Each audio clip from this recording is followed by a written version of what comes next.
तरज परसता हंस उतरे शरणों सतगुरु दयाल को मुकहिरते हरि नित प्रत संगत साधिकी आजीवन गत सुख नमो नमो सुख राम जी राम संत जन राघो वंदन करे चरण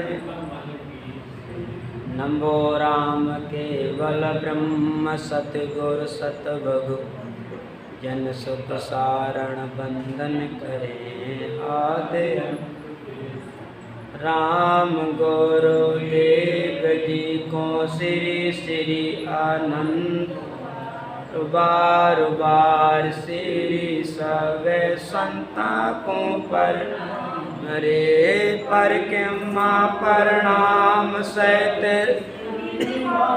पैरों पाए मेरे चाहे राय तेजो भक्ति दान रे करे जोड़ करुणा निधान आगे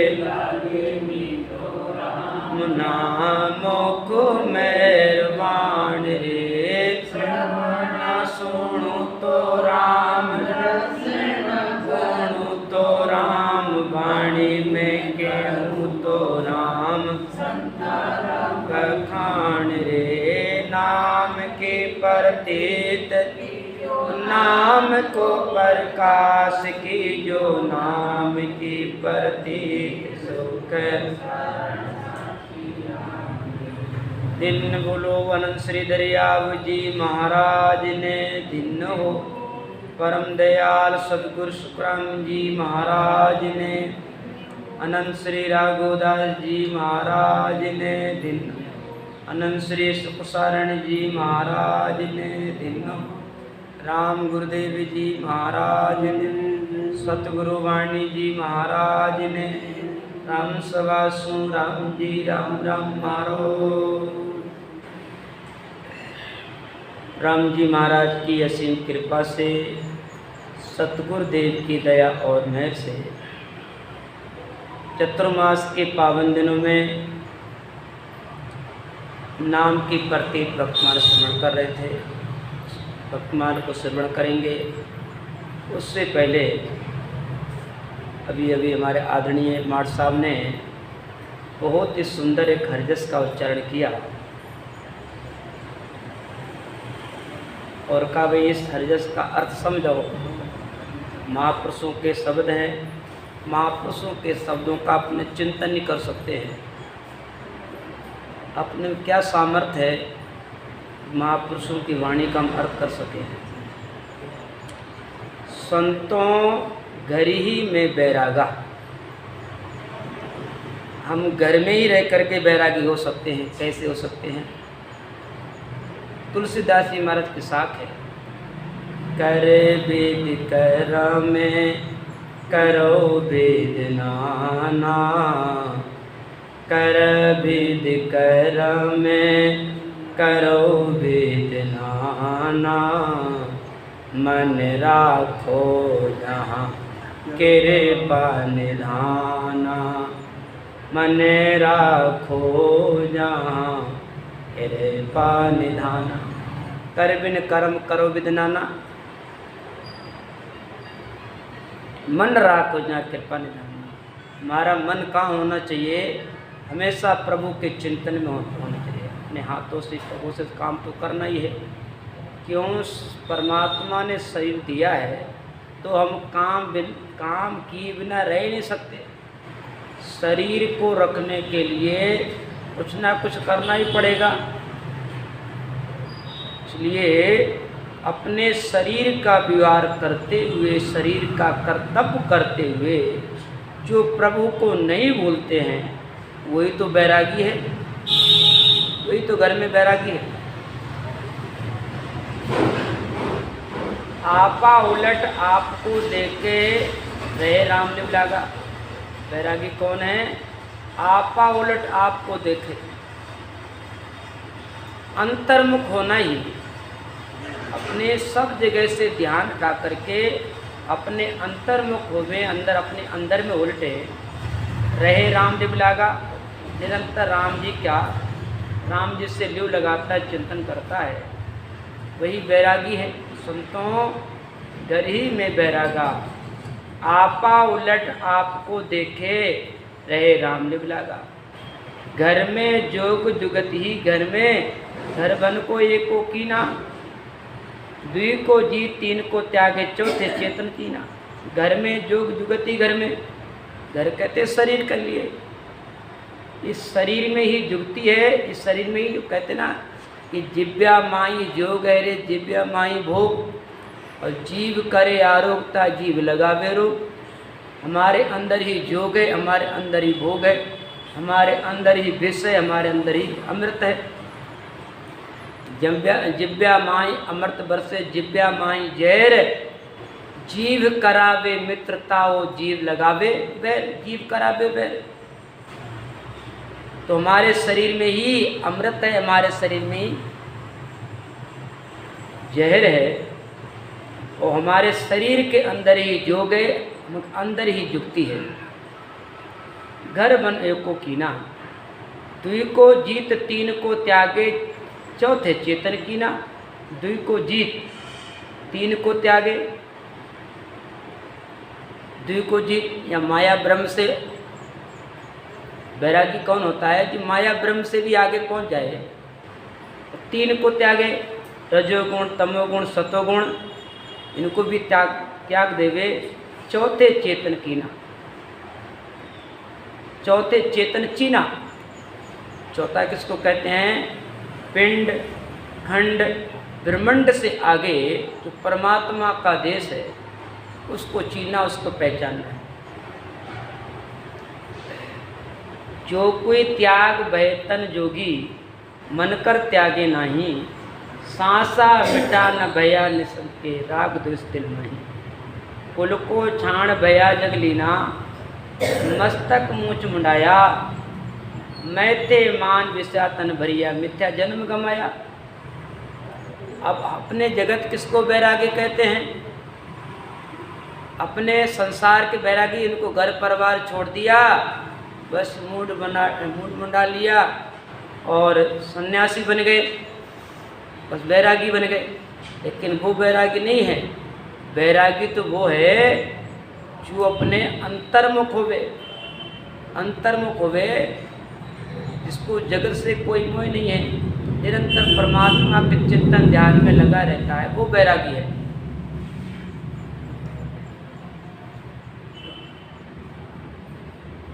वाचा त्यागे रोगर माही, भावे रोगन वासा। कौन सा बन गया है? हरजस की वाणी है, वो मार साहब लेके आए। ठीक है, ठीक है। मार साहब। वांछा त्याग रोगर माई, भावे रोगन वासा, नाम निरंतर ताली लागी, जाता ब्रह्म विलासा। वांछा त्याग रोगर माही, भावे रोगन वासा। महाराज जी समझाते हैं, चाहे घर में रहो चाहे बाहर रहो, लेकिन ताली लगना चाहिए परमात्मा से, लिव लगना होती है। इसकी परमात्मा से लिव लगी है, चाहे वो घर में हो और चाहे वो वन में हो, वो है सच्चा वैरागी। आत्म ज्ञान भया उपकारी, निर्गुण नेह निराशा, जन हरे राम ताय बन जाऊं, सो संतन में दासा। संतो गरी में बैरागा, आपा उलट आप में देखे रहे राम लिव। दिन बोलो सतगुरु वाणी जी महाराज ने, दिन राम गुरुदेव जी महाराज ने, सतगुरु वाणी जी महाराज ने, राम सवासु राम जी राम राम। अब प्रेम से अनंत श्री सुखसारण जी महाराज के द्वारा रचित नाम की प्रत्येक भक्तमाल स्मरण करेंगे। भक्तमाल में आज संत गोकर्ण की टीका है। सभैया एक विप्र औत्य सुत्य काज नित्य सेव्य संत, भगत विचार दया कियो उपकार ही। एक फल दियो कयो हो बसी सुत्य संत, माता पिता गोत कुल सप्त उतारी, प्रिया फल दियो कयो पड़ोसन कहे पाए मती, एति सीख मान मेरी गऊ मुख डारी, मेरो सुत द्यों लेवो जो इच्छा हो बे तेरी, आज काज कर सारा आज्ञा पग धारी। संत गोकर्ण की टीका। संत गोकर्ण जी के पिता का नाम आत्मदेव जी था और माता का नाम धुंधकारी था, धुंधली। गोकर्ण के माता पिता कौन थे? आत्मदेव जी, देखा जाए तो गोकर्ण तो गाय से जन्मे थे, गाय से जन्मे थे, लेकिन उनके घर में पालन पोषण किया।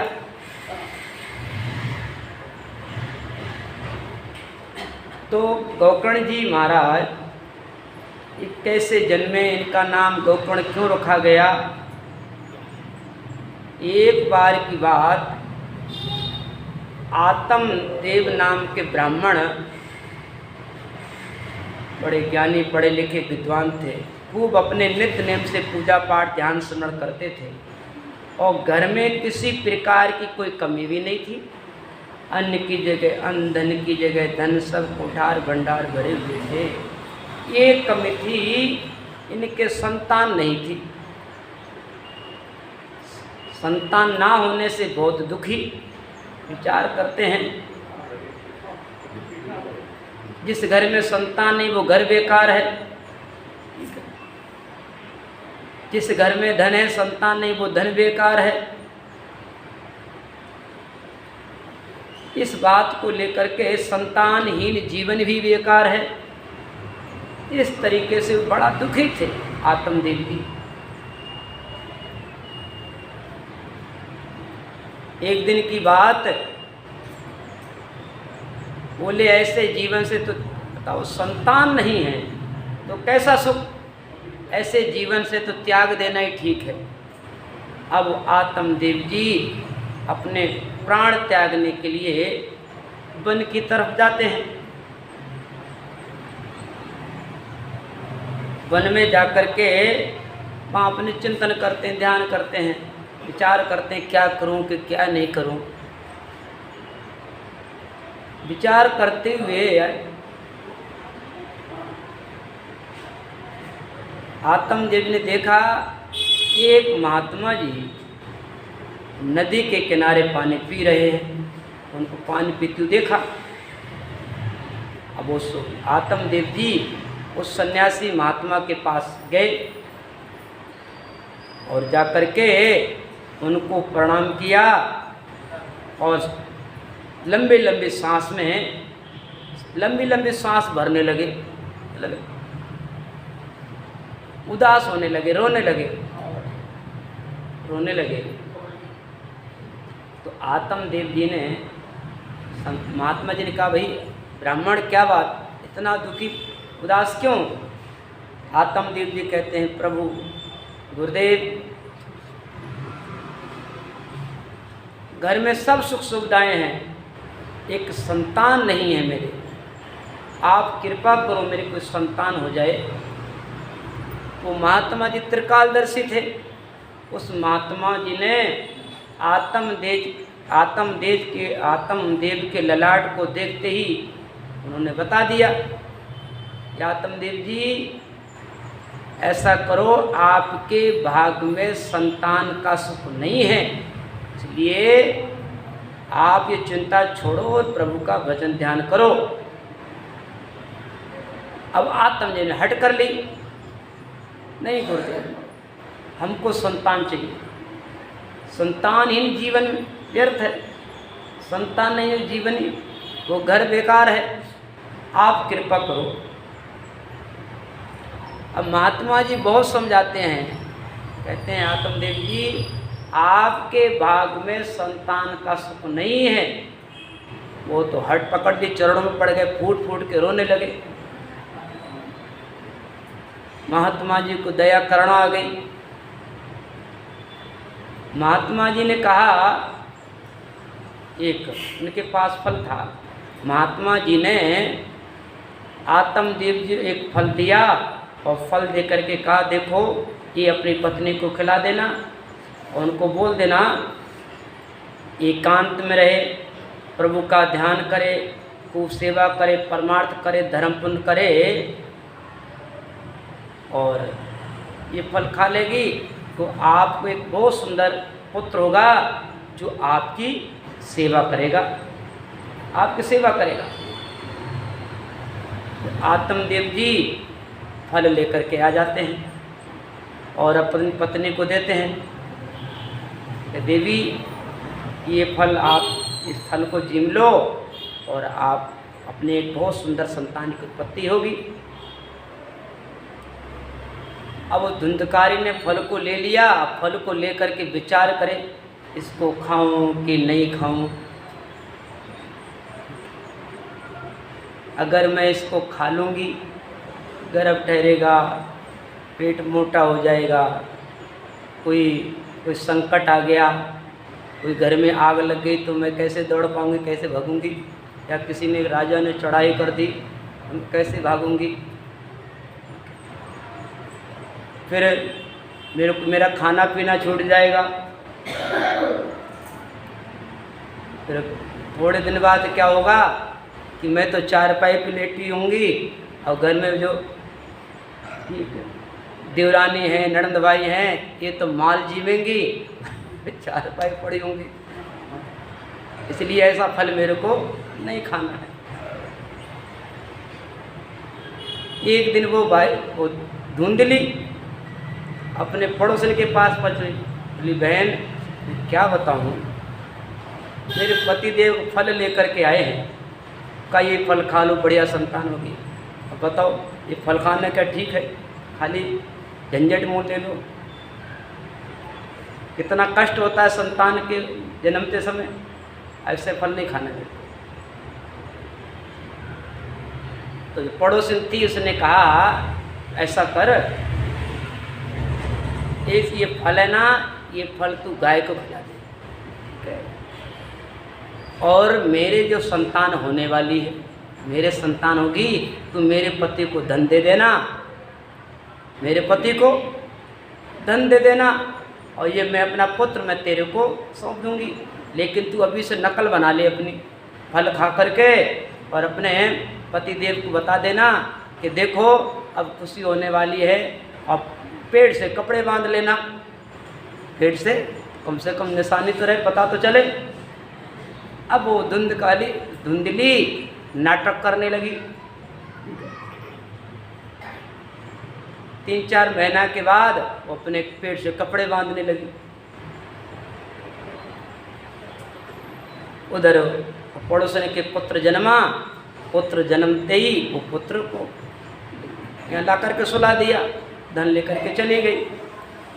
अब उसने धुंधली ने अपने पति को कहा कि देखो पतिदेव, अपने घर में पुत्र जन्मा है। इतना सुनते ही आत्मदेव जी बड़ा खुश प्रसन्न हुए। उनका बहुत खुशी का माहौल, पूरे घर में परिवार में बड़ा खुशी का माहौल कि आत्मदेव जी के देखो वृद्धावस्था में बुढ़ापे में पुत्र जन्मा है, बहुत खुशियाँ, बहुत ही आनंद। फिर बाद में 3 महीने के बाद में वो एक गाय के भी बच्चा जन्मा। गाय के बच्चा जन्मा एकदम मनुष्य के आकार का, पूरा शरीर मनुष्य का और खाली मुख कैसा था, गाय के बछड़े की तरह 2 सींग थे। तो आत्मदेव जी उस बच्चे को देख करके बड़ा खुश हुए, बहुत सुंदर, देखो पूरा मनुष्य की आकार है। अब वो आत्मदेव जी ने उसका विधि विधान से नामकरण संस्कार किया। नामकरण कोई बात नहीं, अपने देखो गाय से गोकर्ण का नाम रख दिया, गोकर्ण नाम रख दिया। अब जैसे ही गोकर्ण थोड़ा समझदार होते हैं, चलने फिरने लग जाते हैं, वो तो सीधे पिताजी से आज्ञा लेकर के बोले पिताजी अब मैं तो परमात्मा का भक्ति भजन करूंगा और मैं तो वन में जाता हूँ। गोकर्ण जी माता पिता की आज्ञा लेकर के वो तो वन में चले जाते हैं, ध्यान स्मरण भजन करने लग जाते हैं। इधर मेरो सुत देऊं ल्यो जोई इच्छा होबे तेरी, आज काज कर सारा आज्ञा पगधारी। गौ के गोकर्ण हुओ काना का सनान सागे, और नक चक सारो मन बेआकारी। जन्मते संति आवन नाला ले रमते भयो, भजो है राम नाम भव आपनो सुधारी। जन्मत संत आवन नाला ले रमत भयो। गोकर्ण जी महाराज जन्मते ही कहाँ चले गए? जंगल में भजन करने के लिए चले गए। भजो राम नाम भव आपनो सुधारी। गोकर्ण जी ने विचार किया, भाई अपने को मनुष्य शरीर मिला है तो ये मौका है भक्ति भजन करने का, भवसागर से पार होने का। कि पड़ोसी को पूत दूत जीव तो जम दूत जैसो, दावा दिन जावे देवी माता पिता मारही। अब जैसे ही जो पड़ोसी का जो पुत्र जन्मा था वो जैसे ही बड़ा हुआ, वो तो एकदम जीवते ही जमदूत जैसो परेशान करे, माता पिता को मारे कूटे। दावा दिन जावे देवी माता पिता मारही। ब्राह्मणी विसार नार बेस्याहार, द्वार मांडू बुहार, राज चौकीदार मारी अग्नि में डारही। जो पड़ोसन से जो पुत्र जन्मा था उसका नाम उसने धुंधली ने उसका धुंधकारी नाम रख दिया। और धुंधकारी इतना शैतान था कि बच्चों के साथ खेलते खेलता उन बच्चों को उठा करके कुआं पटक देता, धक्का दे देता। बहुत शैतान, और बहुत मारपीट करता बच्चों के साथ में। किसी का सिर फोड़ देता, किसी का गला दबा देता, पूरे घर परिवार के लोग दुखी। ये कैसा बेटा धुंधकारी, इतना झगड़ालू, इतना शैतान। धीरे धीरे जैसे वो बड़ा होता है तो माता पिता उसकी शादी कर देते हैं। ब्राह्मणी विसार नार बेसा द्वार मंडवार, राज चौकीदार मारे यज्ञ में डारी। माता पिता उस धुंधकारी की शादी कर देते हैं। शादी करने के बाद वो कुसंग में पड़ जाता है, शराब पीने लग, मट्टी खाने लग जाता है। फिर अपनी ब्राह्मणी घरवाली को छोड़ करके वैश्या के घर जाने लगता है। वैश्या को चाहिए पैसा, उसने कहा वैश्या को उसको खुश करने के लिए वो चोरी करके लाता, धन लूट करके लाता और वैश्या को देता। वैश्या को पता चली ये चोरी करके लूट करके लाता है, और जिस दिन ये पकड़ा गया उस दिन अपना भी नंबर आ जाएगा, भाई चलो इसके साथ में जेल में। इसलिए इसको तो ठिकाने करना ठीक है। एक दिन 2-4 वैश्याओं ने मिल करके उस धुंधकारी को गले में रस्सी डाल करके और उन वैश्याओं ने उसको लिटा करके गले पे डंडा से दबा करके, रस्सी से दबा करके उसको तो मार डाला उसको। अब उसको मार डाला तो मरने के बाद वो भारी भूत बन गया, भारी भूत बन गया। अब भूत बन गया, अब उस पूरे गांव में सबको तंग करे। राज चौकीदार मारे अग्नि में डारही। वो भूत क्या करता, लोगों को अग्नि जलती उठा कर अग्नि पटक देता। भारी प्रेत भयो जूण अगति अकाल मरियो, माता पिता मार गोत कुटुंब संगारी। अब वो माता पिता को तंग करे, दुखी करे। अब माता पिता दुखी, हे राम जी ये नहीं जन्मता तो ठीक रहता, ये जन्मते ही मर जाता तो ठीक रहता, हम इससे तो तंग आके दुखी हो गए, इसने हमको परेशान कर दिया है। उनकी टेंशन फिक्र में माता भी बेचारी खत्म हो गई। अब वो पिता से मारकूट करता, मेरे को धन दो, धन नहीं देता, मारता वो धुंधकारी अपने पिता को, माता पिता मार गोत कुटुंब संगारी, पूरे कुटुंब परिवार को कष्ट देने लगा, सताने लगा, मारने लगा। उड़ावे अंगीरा डेरा पाषाण कुराल करे, उड़ावे अंगीरा। अब वो घरों के ऊपर जलती हुई अग्नि को फेंके, किसी के ऊपर पत्थर फेंके, और बहुत शैतानी करे, पुराण कर कुराल करे। डर पे नर नार किया नगर उजारी, गांव के सभी लोग नर नारी से डरने लगे। अब उस भूत ने पूरे नगर को वीरान कर दिया, उजाड़ दिया।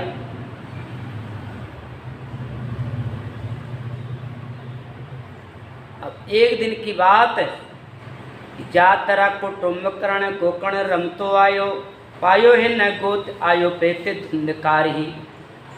जो धुंधकारी का दूसरा भाई था गोकर्ण, वो गोकर्ण अपने जंगल में साधना भजन करता।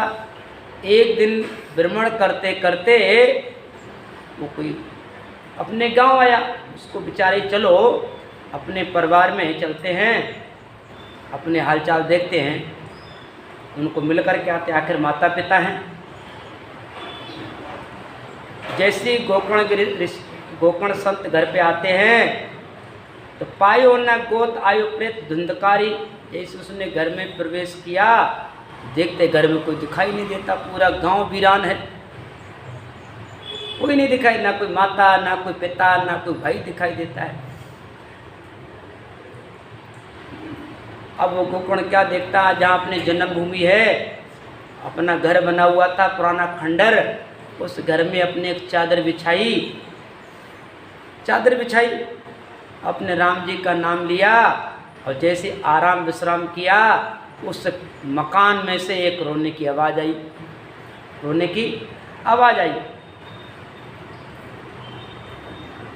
पायो न गोत आयो प्रेत धुंधकारी। वो प्रेत आवाज़ करने लगा, चिल्लाने लगा। तो गोकर्ण ने पूछा, अरे भाई तू कौन है, क्यों रोता है, क्या बात है? अब वो रोते कहता, भाई मैं आपका भाई धुंधकारी हूँ, मैंने जीवन में बहुत पाप किए, माता पिता को मार डाला, पूरे घर परिवार को मैंने वीरान कर दिया, पूरे गांव को वीरान कर दिया। अब मैं बहुत दुखी हूँ, मेरे को मैं शुद्ध पानी नहीं पी सकता, मेरे को पेट भर के भोजन नहीं मिलता है, मैं बहुत दुखी हूँ, मैं बहुत कष्ट पाता हूँ, और तू कृपा कर जिससे कि मेरी ये भूत प्रेत उन्हें छूट जाए। ये प्रेत भूत तो बहुत ही दुखी होते हैं। जो लोग थोड़े कष्ट में दुख में आकर के आत्मघात कर लेते हैं, तो आगे चल कर के कहते हैं आत्मघाती महापापी, आगे चल कर बहुत दुख पाते हैं। इसलिए भले ही जीवन में कष्ट पीड़ा आ जाए, लेकिन आत्मघाती नहीं करना। तो आगे चल कर के वो आत्मा प्रेत योनि में, भूत योनि में चली जाती है, और उनकी बहुत लंबी उम्र होती है, हजार वर्षों की। अब 1000 वर्षों तक प्यासा रहना पड़ता है, भूखा रहना पड़ता है, कोई अच्छी चीज़ खा नहीं सकते। अगर ये भूत प्रेतों को और के अच्छी चीज़ खाने की आज्ञा होती तो बड़ी बड़ी दुकानों को, मिठाई की दुकानों को पार कर साफ कर जाते। ये अच्छी चीज़ नहीं खा सकते, मेवा मिष्ठान नहीं खा सकते, साफ़ सुथरा पानी नहीं पी सकते। ये कौन सा पानी पी सकते हैं? ये भूत प्रेत गंदे नाले का पानी पी सकते हैं, और कोयला खा सकते हैं, बस ये इनको खा सकते हैं, और इनको कोई अच्छी चीज़ नहीं खा सकते हैं। अब वो भूत धुंधकारी जो भूत बन गया था, अब वो भूत रोवे चिल्लावे अपने भाई के, भाई तू मेरा उद्धार कर। तो संत गोकर्ण जी ने क्या किया, उन्होंने ध्यान लगाया इसका उद्धार कैसे होवे। उन्होंने कहा कि मैं इनको सप्ताह सुनाऊं, भागवत कथा सुनाऊं, इससे राम राम कराऊं, तो इसका उद्धार निश्चय हो जाएगा। गोकर्ण ऋषि ने क्या किया, एक आंगन में एक बांस 7 पेड़ी का एक बांस लगाया आंगन में और उसको कहा तू यहीं बैठ। और संत गोकर्ण जी उनको सप्ताह सुनाने लगे और सप्ताह सुनाते नाम की महिमा सुनाते हैं, राम नाम की महिमा सुनाते हैं। कहते राम राम कर, जो मैं तेरे को प्रसंग सुनाऊं, सत्संग सुनाऊं, कथा सुनाऊं, उसको ध्यान से सुन, राम राम कर। कि सब एक बांस लाए पैरी पैरी में प्रवेश कियो, सभ्यता सुनाऊं कर जाऊं जो उधार ही। दिन दिन पड़ियो पैरी पैरी में प्रवेश कियो, बांस टूट परियो करे कुटुंब की बार ही। अब उस संत गोकर्ण जी धुंधकारी को भागवत कथा सुनाते हैं। जब एक दिन पूरा होता है तो उसकी एक पेड़ी बांस की खिल जाती है, फट जाती है। फिर दूसरे दिन सुनाते हैं, फिर दूसरे दिन बांस की दूसरी पेड़ी फट जाती है। कि पेरी पेरी में प्रवेश कियो बांस टूट परियो करे कुटुंबी बार ही। जैसे 7 दिन तक वो सत्संग कथा सुनाई और 7वें दिन वो 7 बांस में 7 गांठें थी वो फूटी और वो 7 गांठें फोड़ते ही उसमें से एक आवाज़ हुई, धुंधवी बाजे बजे और वो जो भूत था जय जयकार करते हुए दिन हो, जय जयकार करती हुए वो तो वैकुंठवासी बन गया।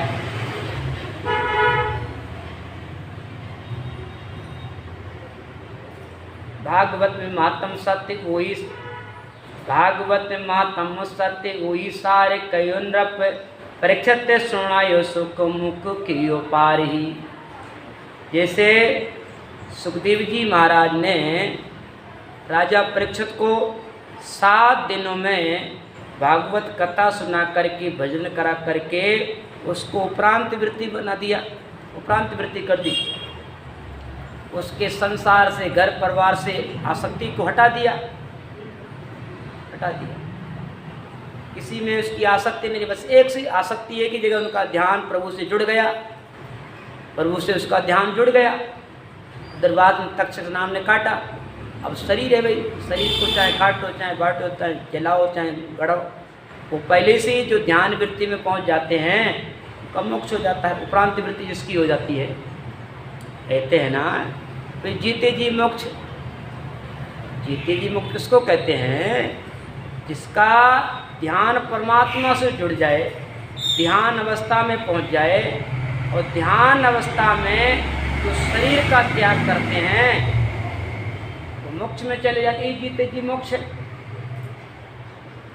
जैसे सुखदेव जी महाराज ने राजा परीक्षित को 7 दिन में मुक्त कराया, उसी तरह संत गोकर्ण जी ने अपने भाई धुंधकारी को जो भूत बन गया था उसको कथा सत्संग सुना करके 7 दिन में उसका कल्याण उद्धार किया।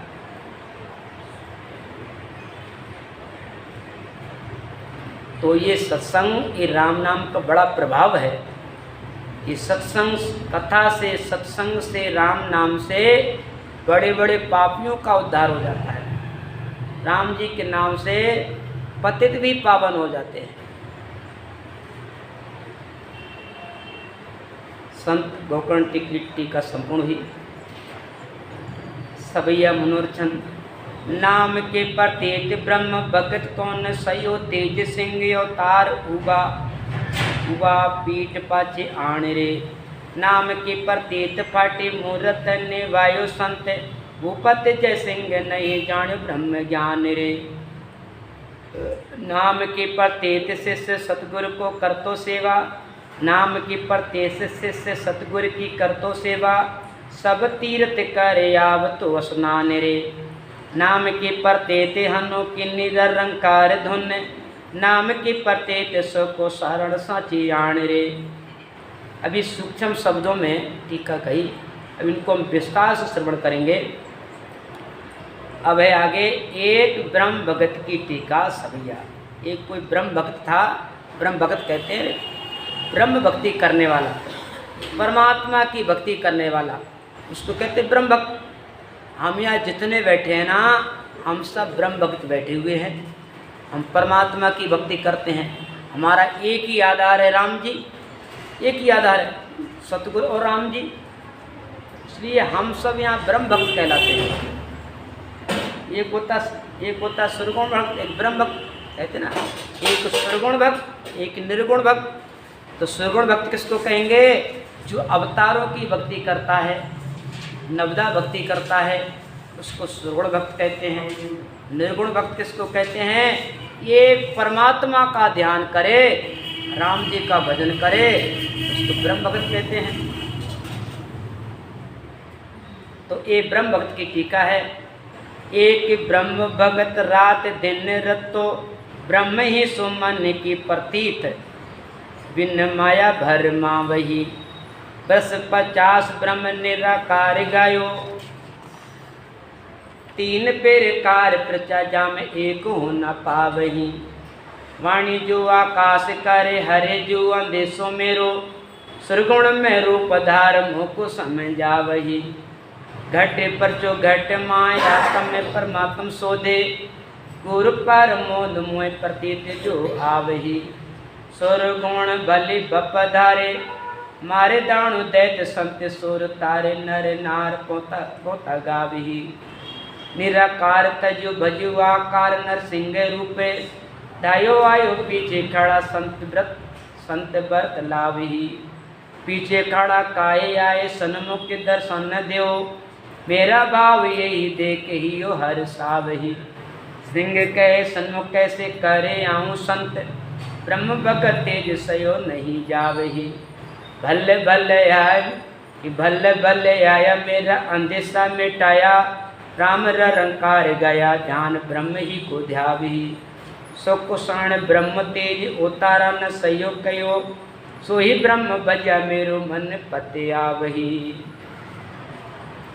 एक ब्रह्म भगत रात दिन रतो, ब्रह्म यीशु मन की भक्ति। एक ब्रह्म की भक्ति करने वाला एक भगत था,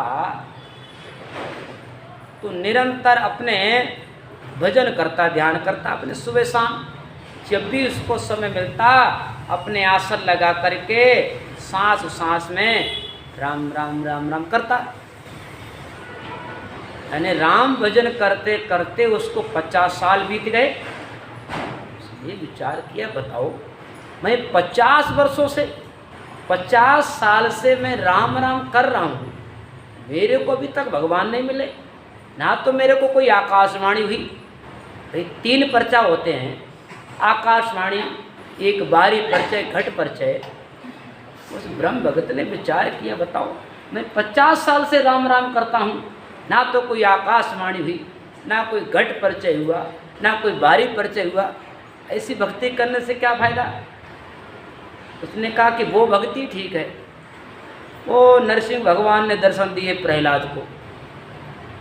अब वो ब्रह्म भगत राम भजन को छोड़ करके अब वो नरसिंह भगवान काम रटने लगा। रटने का नरसिंह नरसिंह नरसिंह नरसिंह।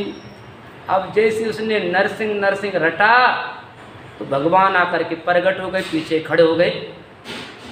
वो नरसिंह नरसिंह रटे, भगवान कहते हैं भगत तू जिसका नाम ले रहा है ना, मैं प्रगट हो गया हूँ। भगत कहता प्रभु प्रगट हो गए तो सामने आओ, मैं आपके दर्शन करूँ, आपको प्रणाम करूँ। भगवान कहते हैं भगत मैं तेरे सामने नहीं आ सकता, क्यों तेरे अंदर ब्रह्म का तेज समाया हुआ है। तूने 50 साल से तूने राम भजन किया है, निर्गुण परमात्मा का ध्यान किया है, तो तेरे अंदर जो ब्रह्म तेज मेरे से सहन नहीं होता है, इसलिए मैं तेरे सामने नहीं आ सकता हूँ। तो बोला प्रभु जब तुम मेरे सामने नहीं आ सकते हो तो ऐसा करो जहाँ से आए वहीं चले जाओ, मेरा राम भजन ही ठीक है। अब वो अपने फिर से भजन में लग गया, राम भजन में लग गया। तो सुरगुण भक्ति में निर्गुण भक्ति में बहुत अंतर है, अपने महाराज जी ने समझाया है। सुरगुण निर्गुण महाराज लिखते हैं निर्गुण बोध के अंग में, ये अर्था मत है सुरगुण सुख सुखराम के निर्गुण जन्म मिटाए। ये सुरगुण बीच में क्या अर्थ है? सुरगुण सुख, और सुरगुण सुख सुखराम के निर्गुण जन्म मिटाए। ये सुरगुण भक्ति है, हमको ये फल देने वाली है, सुख देने वाली है। लेकिन आवागमन मिटेगा नहीं, मिटेगा से सुरगुण भक्ति करने से। कि सुरगुण लिखते महाराज जी कि नवदासु आवागमन। देखो हमारे महापुरुषों ने एक स्पष्ट बात करी है, एकदम भरम तोड़ वाणी है उनकी, कि नवदासु आवागमन निश्चय छूटे नाय, और दसदा ररंकार मिल रही है उनमाय। जो नवदा भक्ति है ना, उससे आवागमन नहीं मिटता है। तो नवदा भक्ति करने से 4 प्रकार की मुक्ति प्राप्त होती है। सामीप्य मुक्ति, सारूप मुक्ति, और सालोक मुक्ति, और साहित्य मुक्ति। तो ये 4 प्रकार की मुक्ति हैं। तो 4 प्रकार से उनको साधना भी करनी होती है। एक ऐसा व्यक्ति होता है जो अपने निरंतर सुबह उठ करके नहा धो करके कीर्तन कर लेता है और भगवान को भोग लगाता है, अपना इष्ट में पक्का रहता है। तो वो मर करके शरीर त्यागने के बाद विष्णु भगवान के लोक में चला जाता है। उससे भी और थोड़ी तगड़ी साधना करता है तो विष्णु भगवान के समय बैठता है। उससे और ज़्यादा अच्छी साधना करता है तो उसको विष्णु भगवान का स्वरूप प्राप्त हो जाता है। और जो जीवन भर अपने इंद्रियों को बस में करते हुए, संयम में रहते हुए, जो निरंतर परमात्मा का ध्यान करते हैं, जीवन भर अपनी इंद्रियों को बस में करते हुए निरंतर ठाकुर जी का ध्यान करते हैं, तो वो विष्णु भगवान के अंदर समा जाते हैं। लेकिन विष्णु भगवान के अंदर समाने पर भी या विष्णु भगवान के लोक में पहुंचने पर भी आवागमन नहीं मिटता है। क्यों? वहाँ तक भी काल की पहुँच है।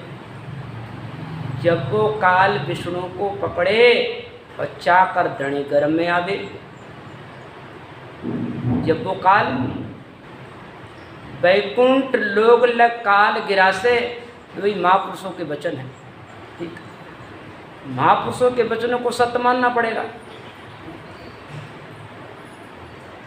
तो महापुरुष समझाते हैं वैकुंठ लोग लग काल गिरा से, और काम क्रोध दोनों भयवा से। महाराज जी वाणी में लिखा है कि वैकुंठ लोग लग काल गिरा से, कि वैकुंठ लोग तक काल की पहुँच है। क्यों? काल इतना जबरदस्त है। ऐसो जबर काल कसाई 3 लोक चुड़ खावे, अब ब्रह्मा विष्णु महेश्वर ऊपर तासर ताल बजावे।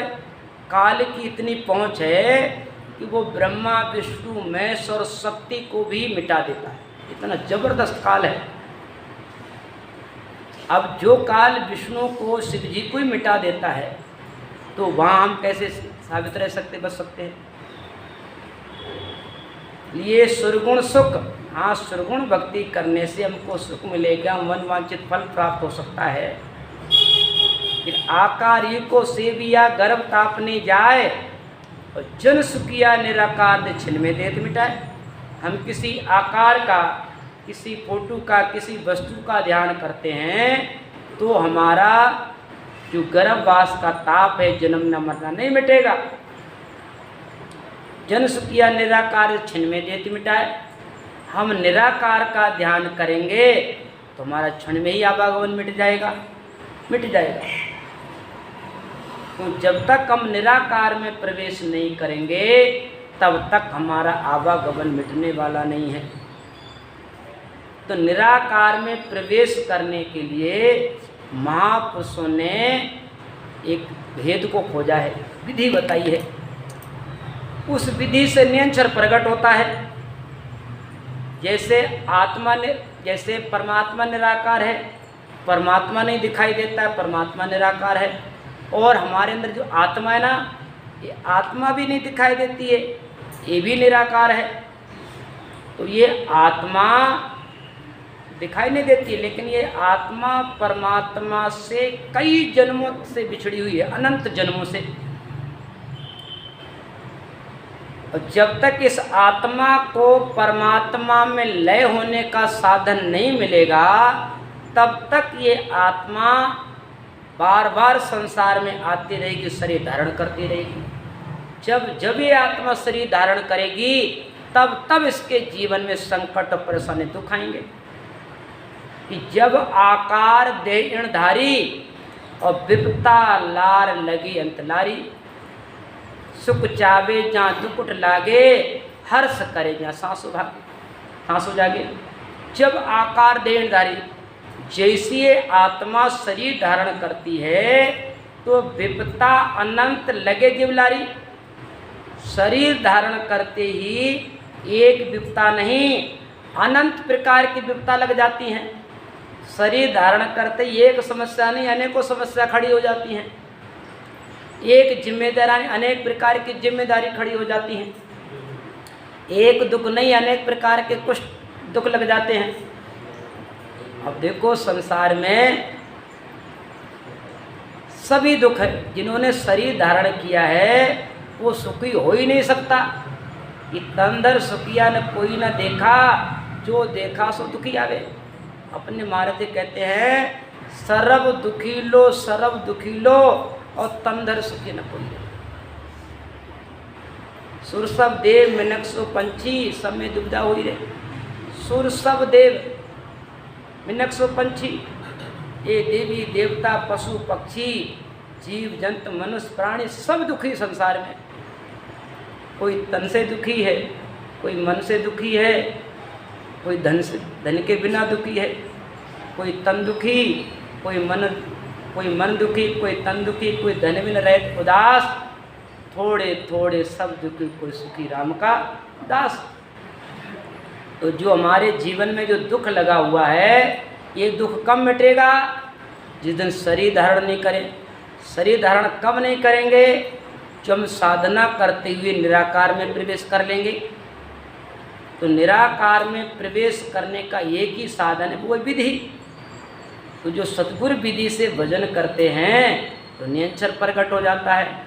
निरंतर दिखाई नहीं देता है, परमात्मा दिखाई नहीं देता है, आत्मा दिखाई नहीं देती है, और जो कुदरत कला जागृत होती वो भी नहीं दिखाई देती है। लेकिन जब कुदरत कला जागृत होती है तो हमारा ध्यान जुड़ जाता है, सुरती जुड़ जाती है। ये विशेषता है। जैसे हम रास्ते में चलते समय, रास्ते में चलते चलते कहीं से सुगंध या दुर्गंध आती है, तुरंत हमारा ध्यान चला जाता है, अरे सुगंध बड़ा बढ़िया आ रही है। हम आकर्षण होते हैं, ठीक है, हम सुगंध को लेने की कोशिश करते हैं, अरे सुगंध बहुत बढ़िया, तुरंत ध्यान जुड़ गया। जैसे ही हमारा ध्यान सुगंध और दुर्गंध में जुड़ जाता है, वैसे ही जब वेद से भजन करते हैं तो वेद से भजन करने पर नियंचर प्रकट होता है। नियंचर के प्रकट होती सुरती जुड़ जाती उसमें। जैसी सुरती वो नियंचर में जुड़ती है, फिर वो नियंचर हमारे शरीर के अंदर गति करता है। जैसे जैसे सुरती जुड़ेगी, जैसे जैसे वो शब्द हमारा आगे बढ़ेगा, उसकी सुरती पीछे लगती जाएगी। धीरे धीरे वो सुरती शब्द में लगेगी, शब्द आगे बढ़ता जाएगा। फिर 6 कमल पूरब के 6 पश्चिम के इन 12 कमलों को छेदन करते हुए वो सुरती शब्द के साथ में निराकार में प्रवेश कर जाती है। निराकार प्रवेश करने का मतलब है ध्यान में पहुंचना, ध्यान में लीन होना। इसको कहते हैं मोक्ष की प्राप्ति। तो जो निर्गुण भक्ति करेंगे, महाराज समझाते हैं, सुरगुण निर्गुण बीच में ये अर्थामद थाय, और सुरगुण सुख सुख राम के निर्गुण जन्म मिटाए। जो सुरगुण भक्ति करने वाले हैं उनको सुखों की प्राप्ति हो सकती है, वन वांछित फल मिल सकता है, कोई पदवी प्राप्त हो सकता है। यहाँ तक कि सुरगुण भक्ति करने वाले सुरग लोक, देव लोक, वैकुंठ लोक में पहुँच सकते हैं। लेकिन जन्म मर्ष रहित नहीं हो सकते। जन्म मर्ष रहित होने का एक ही उपाय है, जन सुखिया निराकार दक्षिण में देत मिटाए। निराकार की भक्ति करें। निराकार में प्रवेश करे, ध्यान में पहुँचे। इसलिए जो अपने ब्रह्म भक्ति है बहुत ऊंची भक्ति है।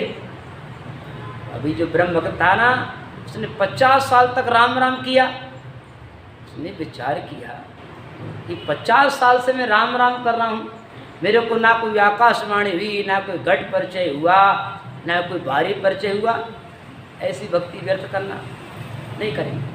नरसिंह दर्शन रटने लगा, प्रसंग आपको सुना ही था।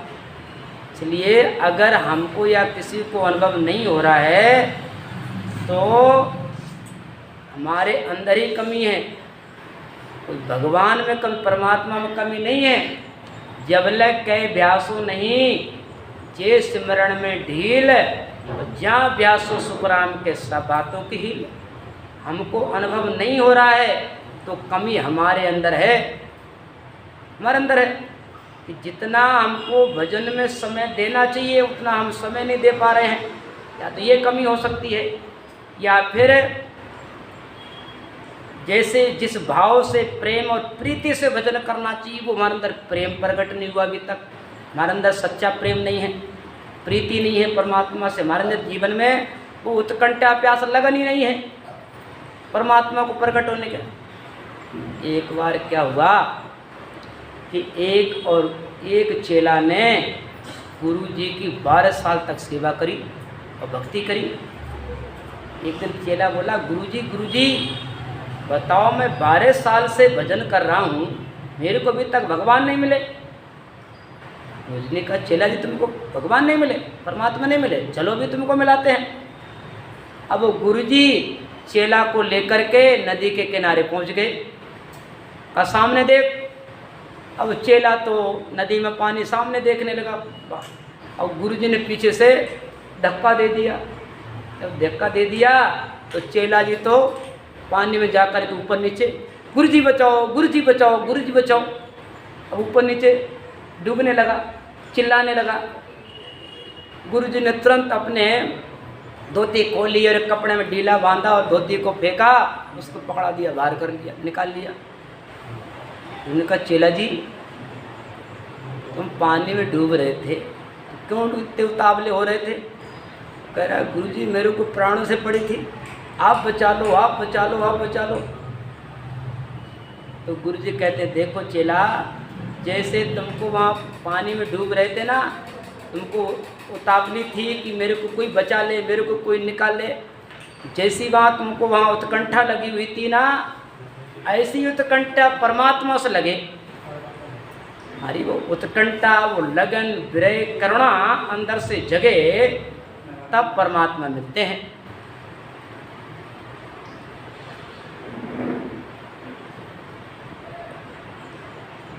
इसलिए अपने को अनुभव नहीं हो रहा है तो अपने कमी को ढूंढो, आखिर हमारे अंदर क्या कमी है। जब तक हम अपनी कमियों के अंदर नहीं देखेंगे तब तक सतगुरु की कृपा होने वाली नहीं है। जो अपने कमियों को बाहर निकालते हुए हमेशा प्रार्थना करता है, करुणा करता है और प्रेम से भजन करता है, तो उनके ऊपर सतगुरु की कृपा होने में देर नहीं लगती है।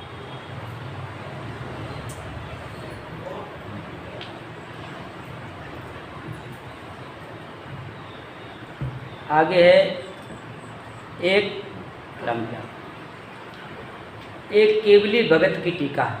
सबयो एक केवली भगत संत समाधि पुरुष कोई, जयपुर को जय सिंह राज मंदिर निवावही।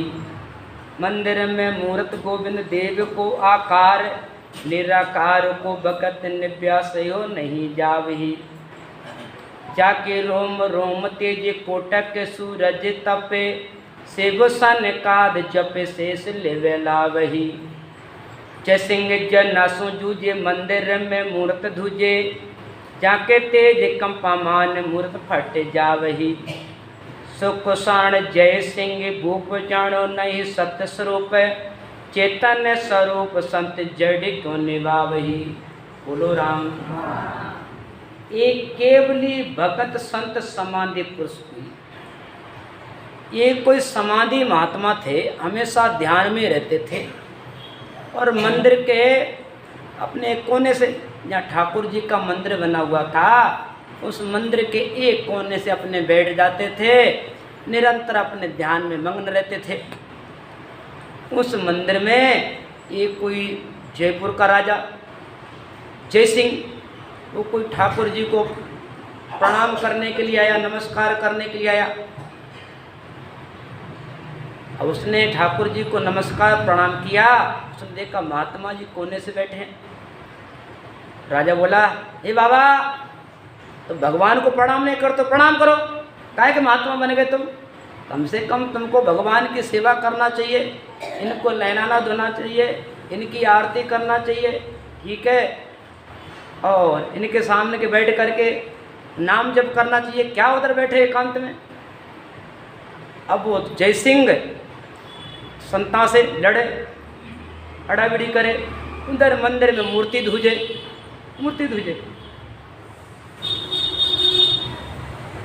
मंदिर में मूर्त गोविंद देव को आकार ही, निराकार को भगत निभो सही निजाब ही।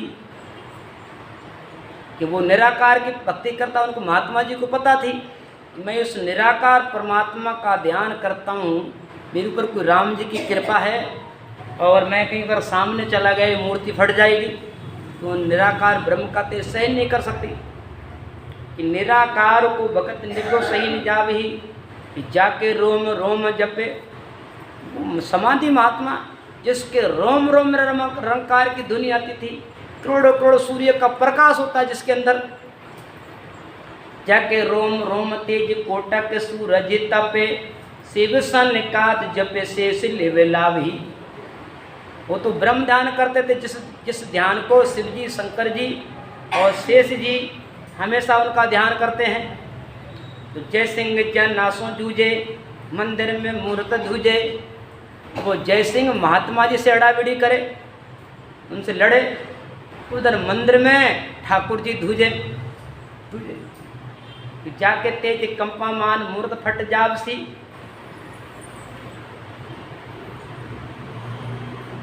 जाके तेज कंपामान मूर्त फट जाब सी।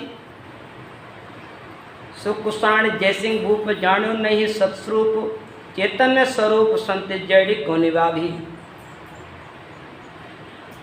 अब महात्मा जी कहते हैं, देख राजा, तो मेरे को सामने आने के लिए मत कहे, नहीं ये ठाकुर जी बिखर जाएंगे, मूर्ति फट जाएगी।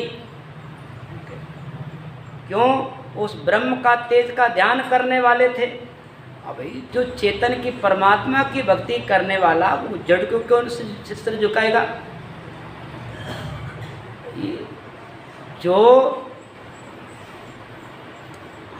जो हाथी की सवारी कर रहा है, उसको गधे की सवारी कैसे करेगा?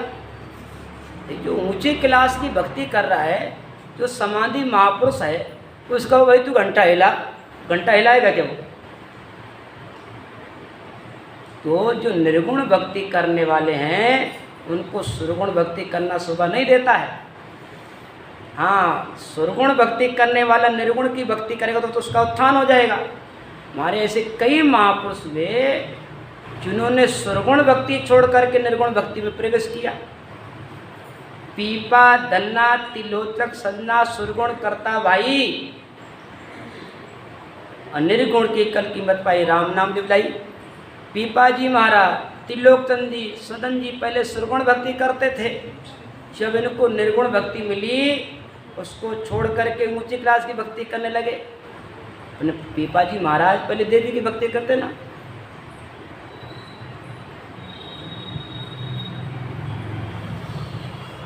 प्रसंग में हरजस में आता है ना,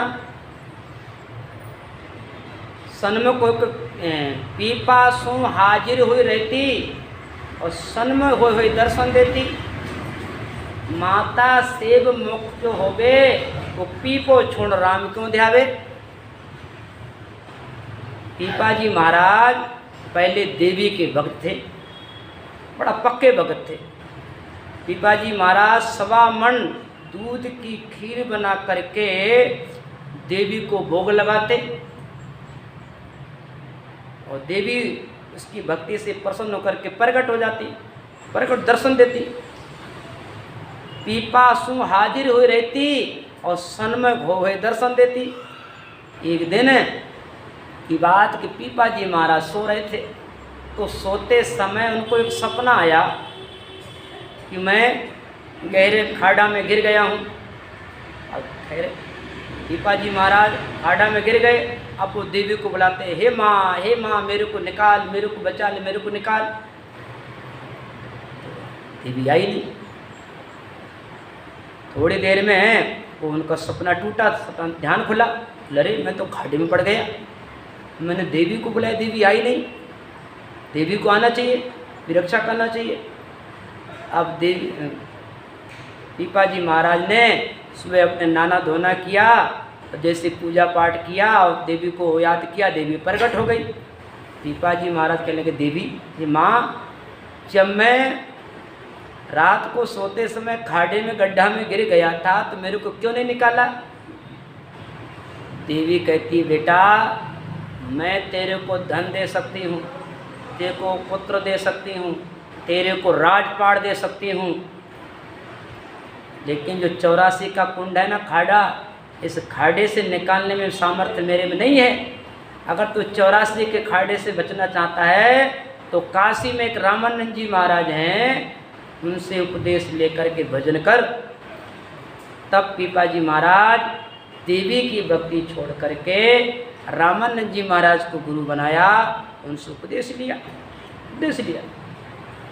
नामदेव जी महाराज पहले सुरगुण भक्ति करते थे, सुरगुण भक्ति। तो उनको आकाशवाणी हुई कि नाम की प्रतीत ब्रह्म भगत, खींचू बाबा गुरु कर हुई न मान रे, नामा तू तो निगरो नहीं, और सुरगुण की पिछानता ने निर्गुण सुआ जान रे। सुरगुण सेवा करे निर्गुण सुआ जान रे। नामदेव जी महाराज सुरगुण भक्ति करते तो उनको आकाशवाणी हुई, आकाशवाणी, हे नामा खींचू बाबा गुरु कर। एक खींचू बाबा हैं, उनको गुरु बना ले, उपदेश ले ले।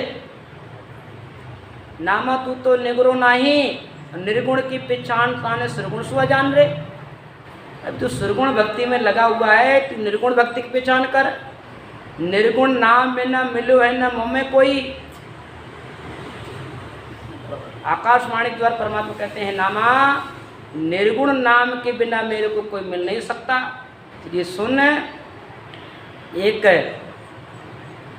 कि फकीर की तकिया कने एक औडो गांव, और दक्षिण देश में निपजिया खींचू बाबा नाम। खींचू बाबा नाम हुई नामा को वाणी, और सुरगुण सेवा छाण निर्गुण की करो पेछाणी।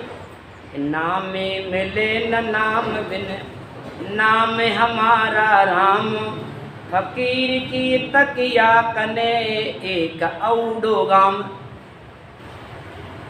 आकाशवाणी के द्वारा परमात्मा ने कहा, ये नामा एक औडा गांव है उत्तराखंड में, ये होगा भाई पक्का नहीं पता है। ये औडा गांव है, उसमें खींचू बाबा रहते हैं। उन खींचू बाबा को गुरु कर। दक्षिण देश में, दक्षिण भारत की, कि दक्षिण भारत में एक औडा गांव है, वहाँ खींचू बाबा विराजते हैं, उनसे तू उपदेश ले ले। हुई नामा को वाणी, और सुरगुण सेवा छाण निर्गुण की करो पिछाणी। परमात्मा कहते हैं, नामा नामदेव जी, सुरगुण की भक्ति छोड़ करके ऊंची क्लास की भक्ति करो, निर्गुण की करो पिछाणी। नामी मिले न नाम बिन, नामी कहते परमात्मा। हे नामा, मैं नामी हूँ और नाम के बिना मिलता नहीं हूँ। मैं नामी हूँ और नाम के बिना मिलता नहीं, नाम हमारा राम। परमात्मा कहते, नामा मेरा नाम तो राम है। अब नामदेव जी महाराज विचार करने लगे, मेरे को आकाशवाणी हुई कि खींचू बाबा को गुरु कर। अब खींचू बाबा मैंने देखे नहीं, सुने नहीं, अब कैसे उनको गुरु बनाऊं मैं? अब मैं उनको कैसे पहचानूंगा कि खींचू बाबा ये ही है? बेचारा सो गया। उसका नामदेव जी का नित्य का नियम था रोजाना मंदिर जाना। तो नामदेव जी महाराज सुबह जल्दी उठे, नहा धो करके अपने कोई जल का लोटा, आरती थाली, पूजा पाठ का सामान लेकर के मंदिर में गए। मंदिर में गए और देखते हैं एक बूढ़ा बाबा अपने दोनों पैरों को शिव जी की पिंडी के ऊपर रख करके वो तो सो रहे थे। नामदेव ने देखा और ईसाई, हे बाबा तुमको सोने का ढंग नहीं है, हैं? तुमने अपने पैरों को भगवान ऊपर रख दिया, हटाओ इन्हें। बाबा कहते भैया मैं बूढ़ा आदमी हूँ, मेरे में इतनी शक्ति नहीं है कि मैं अपने पगों को उठा कर रख दूँ। मेरे को दिखाई भी नहीं देता है, सुनाई भी ज़्यादा नहीं देता है। ऐसा कर, जिधर तेरे भगवान नहीं हैं उधर मेरे पगों को रख दे। अब नामदेव जी महाराज ने रीस में आकर के, गुस्सा में आकर के बाबा के पैरों को पकड़ा, उठाया, उठा करके दूसरी दिशा में रख दिया, उठा करके घुमा दिया उनको। तो देखते हैं वो पिंडी फिर से उनके पैरों के नीचे आ गई। अरे कैसे बाबा है जी? अब वो नामदेव फिर महाराज के पैरों को पकड़ा, उठा करके फिर तीसरी दिशा में कर दिया और वो फिर शिव जी की पिंडी पगों के नीचे आ गई। फिर वो नामदेव जी ने गुस्सा में आकर फिर पैरों को उठाया, फिर चौथी दिशा में कर दिया, फिर वो पिंडी पगों के नीचे आ गई। इस तरह नामदेव जी महाराज ने बाबा के पगों को 108 बार उठा करके रखा, लेकिन 108 बार वो पिंडी नामदेव पछतावे कि संतन का चाबी इस मेरो क्यों अज्ञान रे। नामदेव जी ने विचार किया, अरे ये भगवान इनके पगों से राजी है, मेरो क्यों अज्ञान रे, मेरे ऐसे अंदर कौन से अज्ञानता रह गई भाई। अब वो हाथ जोड़ करके प्रार्थना करें, नामदेव जी महाराज आप कहाँ से आए हो, आप कौन हो? तो बाबा कहते हैं भैया मेरे को लोग खींचू बाबा कहते हैं। अरे खींचू बाबा आप, कल मेरे को आकाशवाणी हुई गुरु कर गुरु कर। अरे बाबू जी आप मेरे गुरु बन जाओ। बाबा के थारी मर्जी भी गुरु बना ले।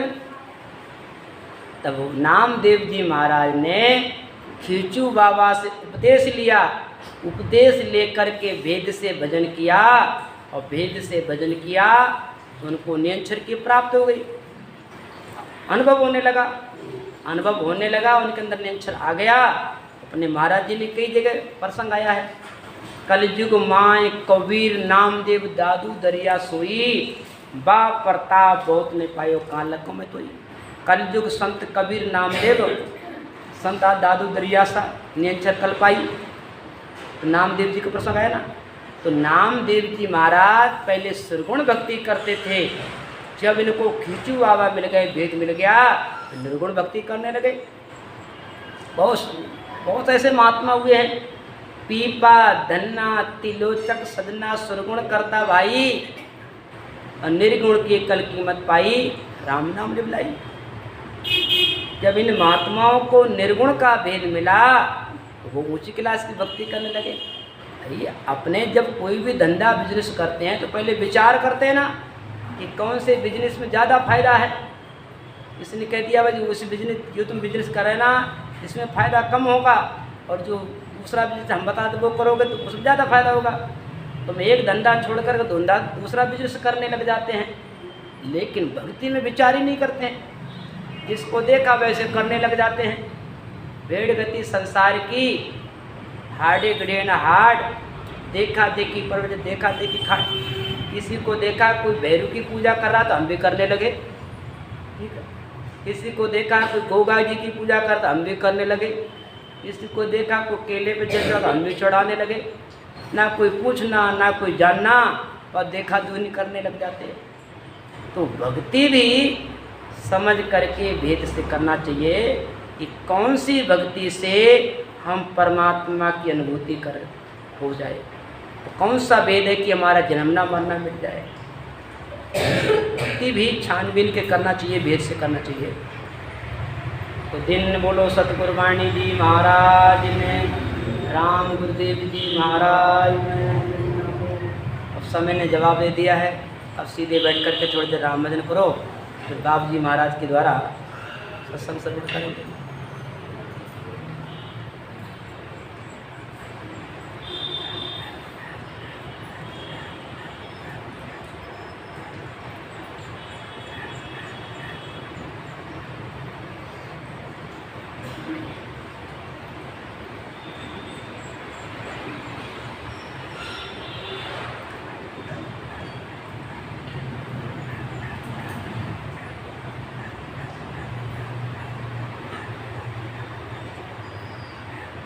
ਲਓ।